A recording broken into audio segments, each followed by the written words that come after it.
जो सोचें लोगों को सोने नहीं देती, वो सोचें उनके करीब आती नहीं। जिन चीज़ों के पीछे लोग दौड़ दौड़ के थक जाते हैं, अल्लाह ने अपने दोस्तों को उन चीज़ों से बेनियाज रखा है, क्योंकि वो अल्लाह के दोस्त हैं। ना दौलत के दोस्त हैं, ना शोहरत के दोस्त हैं, ना दुनिया के मालो ज़र की तलब है, ना हवस इक़्तिदार है। दोस्त हैं अल्लाह के। अल्लाह के दोस्तों को ना कोई खौफ है, ना वो गमगीन होंगे। दो बातें उनमें पाई जाती हैं जिसने उन्हें अल्लाह का दोस्त बना दिया है। दो बातें, अल्लज़ीना आमनू, वो लोग जो ईमान लाए, व कानू यत्तकून, और जिन्होंने तकवा इख्तियार किया। दो चीज़ें, दो खूबियाँ इंसान को अल्लाह का दोस्त बनाती हैं। ईमान और अकीदे की पुख्तगी। नज़रियाती आदमी, यकीन कामिल की दौलत रखने वाला, जब ईमान की मजबूती, अकीदे की पुख्तगी नसीब होती है तो फिर इसके समरात ज़ाहिर होते हैं। जब आपका ईमान पक्का होता है फिर तवक्कुल आता है, फिर सब्र आता है, फिर शुक्र आता है, फिर कनात आती है, फिर हौसला पैदा होता है, खुददारी, इज़्ज़त नफ्स। ये सारे समरात हैं ईमान की पुख्तगी के। रब करीम के बंदों ने तय कर लिया था कि खालिक भी अल्लाह है, तो फिर राज़िक भी। उन्हें ज़रूरत नहीं पड़ी कभी दुनियादारों से सवाल करने की। तबीयतों में शौक़ नहीं पैदा हुआ, कभी किसी की बड़ी गाड़ी देखकर अपने मिजाज के अंदर कोई जवार भाटा महसूस करने की ज़रूरत नहीं पड़ी। क्यों? तय कर लिया था कि जब खालिक अल्लाह है तो फिर राज़िक भी, मालिक भी। ज़िंदगी आसान हो जाती है, इंसान बड़ी सारी सोचों से बच जाता है। ईमान की पुख्तगी, अकीदों की पुख्तगी। आज बहुत बड़ा मसला ये है कि लोग फ़िक्री इंतशार का शिकार हैं। नज़रियाती बिगाड़ ने लोगों को ज़हनी तौर पर कमज़ोर कर दिया है। जिन जगहों से लोगों को यकीन कामिल की दौलत मिलनी चाहिए थी, उन जगहों से बाज़ौक़ात इंतशार का पैगाम मिलता है। अल्लाह के नेक बंदे को अल्लाह का नेक बंदा समझ के एक सादा आदमी, देहाती आदमी, गरीब आदमी पहुंच गया कि ये नेक आदमी है, जाके दुआ कराता हूँ। चाहिए तो ये था कि वो उसे इत्मीनान क़ल्बी देता, उसे अल्लाह के साथ जोड़ता। आपको पता है सूफिया की ये ड्यूटी नहीं होती कि जो भी आए तो उसको वो दुआ करें तो कारोबार चल जाए। ये भी वो करेंगे, पर ये असल ड्यूटी नहीं उनकी। एक आदमी बे औलाद आया है तो उसके लिए दुआ करेंगे, अल्लाह उसे औलाद दे देगा। ये भी वो करेंगे, लेकिन ये असल ड्यूटी नहीं उनकी।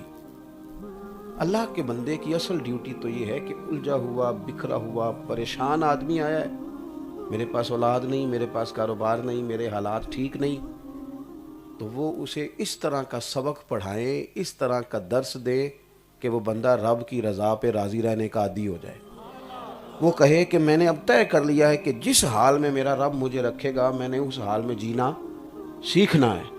अजीज़ भाई, अल्लाह के बंदों के पास से ईमान की, यकीन की हरारत नसीब होती थी। गरीब आदमी, सादा आदमी बेचारा गया था पीर साहब समझ के, दरवेश समझ के, अल्लाह वाला समझ के, और जैसे ही उसने जाके वहाँ अपने हालात बताए तो वहाँ बैठू से क्या पता था कि इतने बड़े जुब्बे में जिस बंदे के पास में है वो तो तवीज़ धागे वाला है। उसने जाते ही उसे परेशान कर दिया कि तेरे ऊपर तो काला जादू हो गया है। किया भी तेरे अपने ने है, और मुझे हुक्म नहीं है कि मैं तुम्हें नाम बता सकूं। मुझे तो इंतशार का आर्डर था, वो मैंने कर दिया। अब तू सोचता रहे, तू ज़हनी तौर पर उलझा रहे, आजमाइश में डाल दिया जाता है। याद रखें, अल्लाह के बंदों के पास पुख्तगी ईमान, उनके पास वो कुव्वत जिससे इंसान खड़ा हो जाए, जिससे उसके अंदर हौसला पैदा हो। आप देखें ना, नबी करीम सल्लल्लाहु ताला अलैहि वसल्लम ने सहाबा को यकीन की दौलत दी, इत्मीनान की। आप खड़ा करें किसी आदमी को, कहें आप 300 लोग हैं, 1000 से लड़ना है। किसी भी सोसाइटी में, किसी मुअज़्ज़म मुआशरे में, एक तो यह है कि मैं जोशीली तकरीर करूँ, आप नारे लगाएं, वो बात अलग है, लेकिन ज़रा थोड़ा सा इससे हट के मारूज़ी हालात के मुताबिक आप किसी से कहें कि भई आप 300 लोग हैं, आपको तलवारें भी नहीं दी जाएंगी, पूरी ज़िरहें भी नहीं दी जाएंगी, असला भी नहीं दी जाएगा, सवारियां भी नहीं दी जाएंगी, आप 300 लोगों ने 1000 बंदे से लड़ना है, आप करें बात आज, किस तरह करके लोग तैयार होंगे। लेकिन रसूल करीम ने ना यकीन की दौलत सहाबा के दिलों में उतार दी, اور جب حضور نے مشورے کے لیے بلایا نا کہ بھئی وہ لوگ آ گئے ہیں اور اسلحے سے لیس ہیں، ایک ایک بندے کے پاس 3 قسم کا اسلحہ، سے ذرا سوچنا ان تقریروں کو، ان وعظوں کو، سیرت کے عنوانات پر کو اپنی عملی زندگی میں ذرا لانے کی کوشش کرنا۔ وہ آ گئے ہیں 3 قسم کا اسلحہ لے کر، یہاں 6 سرہیں، 8 تلواریں، 1 سواری، 3 سوار۔ اب آپ کو لڑنا ہے، لڑو گے؟ تو یقین کی دولت ہے۔ اب ان کے جواب کیا ہیں کہ حضور حکمت عملی کیا ہوگی، کیسے نکلیں گے، ترتیب کیا ہوگی، علاقہ اپنا ہوگا کہ بیگانہ ہوگا، ایسی کوئی بات نہیں۔ انہیں پتا تھا کہ رب ہمارے ساتھ ہے، انہیں خبر تھی کہ رسول کریم صلی اللہ تعالی علیہ وسلم نے ہم سے وعدے فرما لیے، طے ہو گئی بات۔ حضور نے فرمایا لڑو گے؟ عرض کی یا رسول اللہ کس سے لڑنا ہے؟ انسانوں سے؟ ہم تو جنوں سے بھی لڑنے کو تیار ہیں۔ کہاں لڑنا ہے؟ خشکیوں میں؟ ہم تو دریاؤں میں بھی لڑنے کو تیار ہیں، آپ حکم تو کریں۔ وہ تازگی، وہ روشنی، وہ تیقن، وہ آگے بڑھنا، وہ ذوق۔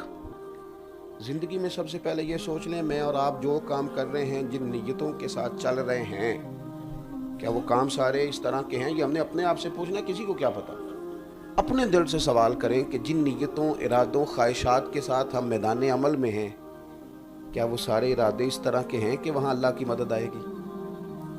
اور اگر وہ ارادے اس طرح کے نہیں ہیں تو پھر کس طرح ہم توقع کرتے ہیں کہ میری نیت جتنی مرضی گڑبڑ ہو، مدد الہی ضرور آنی چاہیے؟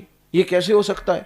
تو صحابہ کرام کو وہ دولت یقین، آپ دیکھیں نا، نبی پاک علیہ السلام سفر کر رہے ہیں، ایک جگہ آرام فرما ہوئے محبوب اور صحابہ کرام علیہم رضوان کا یہ طریقہ تھا کہ وہ تھوڑا سا نا ادبن ہٹ کے لیٹتے تھے، تھوڑی سائڈوں پہ جا کے۔ سفر تھا، جنگ سے لوٹ رہے تھے، لوگ آرام فرما ہوئے، محبوب کریم نے اپنی تلوار پکڑی، درخت کی ٹہنی سے لٹکائی، حضور لیٹ گئے۔ ایک کافر آیا، اس نے وہ تلوار اتاری، حضور پر تان لی۔ میں تقریر کر رہا ہوں نا، آپ سن رہے ہیں، لیکن چھت پہ کوئی بھی نہ ہو، رات کو خالی بلی ہو،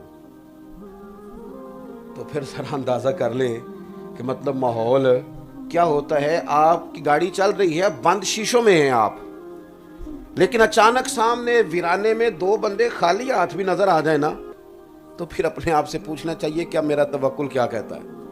اب میری ایک بندہ، ایک کی رپورٹیں دیکھ کے ڈاکٹر نے اس کو رپورٹس دیکھ کے کہہ دیا ہے کہ جناب آپ کی رپورٹس بتاتی ہیں کہ خدا نہ خواستہ 6-8 مہینے کے آپ مہمان ہیں۔ تو کچھ لوگ تو ایسے ہوتے ہیں کہ وہ 6-8 گھنٹے بھی نہیں نکالتے، بات سن کے ہی گئے۔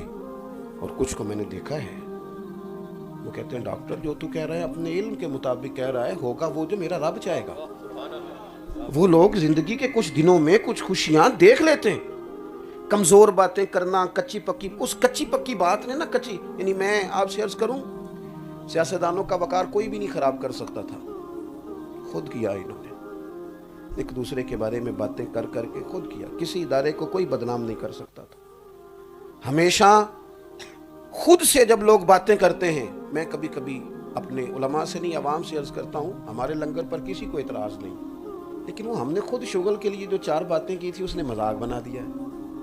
کسی کی اتنی جرت تھی کسی کی ہمارے معاملات پر اعتراض کر سکے؟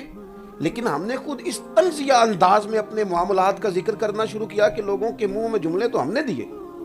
اگر ایک دوسرے کی قدر خود سے کی جاتی تو معاشرہ سب کی قدر کرتا، لوگوں کو احساس ہوتا۔ حضرت مولانا فخر جہاں دہلوی رحمۃ اللہ علیہ، حضرت مولانا فخر جہاں، کیا کہا میں نے؟ نہیں، حضرت مولانا یہ مہار شریف والوں کے پیر ہیں، لیکن حضرت مولانا بھی پیر ہوتے ہیں۔ ناراض ہو گئے ہو جی؟ حضرت مولانا بھی، یعنی وہ بیچارہ وہ 40 سال سے نماز پڑھا رہا ہے، لیکن لوگوں کے سوالوں کے جواب ہی دیے جا رہا ہے بیچارہ۔ ایک کے سوالوں کے جواب ختم ہوئے، دوسرے کے شروع ہوئے، 10 نمازی اور 20 قسم کا انتشار۔ زندگی بیت گئی چھوٹے چھوٹے سوالوں کے جواب دیتے۔ اور ایک حضرت پیر صاحب آتے ہیں سال کے بعد، وہ تو ان کے ساتھ گاڑی بھی ہوتی ہے، ان کو چاول بھی ملتے ہیں، ان کو سارا کچھ ملتا ہے، اور جاتی دفعہ وہ یہ بھی کہہ جاتے ہیں کہ مولویوں کی پتہ ہوگی۔ یہ بھی حضرت مولانا فخر جہاں دہلوی، بادشاہ نے کہا حضرت آپ کی دعوت کرنی ہے۔ حضرت فرمانے لگے شرط ہے ایک۔ اس نے کہا کیا؟ فرمانے لگے 3 تیرے بیٹے ہیں، چوتھا تو آپ ہے، پالکی لے کے آؤ گے تم چاروں۔ پالکی کا تو پتہ ہے نا، اے ڈولی نہیں سی ہوندی جہدے बाज़ औक़ात बेटियों को, दुल्हनों को रुखसत किया जाता। चारों, 3 बेटे एक बाप, पालकी लेके आना। दिल्ली के एक कोने में हज़रत मौलाना फ़खर जहां देलवी का घर था, दूसरे कोने में बादशाह का महल था। फरमाने लगे मुझे कंधों पे उठा के लेके जाना है तुमने। किसने? ਤੁਹਾਡੀ नहीं गल करदा ना, तो कोई आखन लगा इंज करो, वो तो किसी की बात है, उस पर तो हाँ ना करो ना यार। बादशाह से कहा कि भाई उठा के लेके जाना है, खाना खिला के फिर वापस घर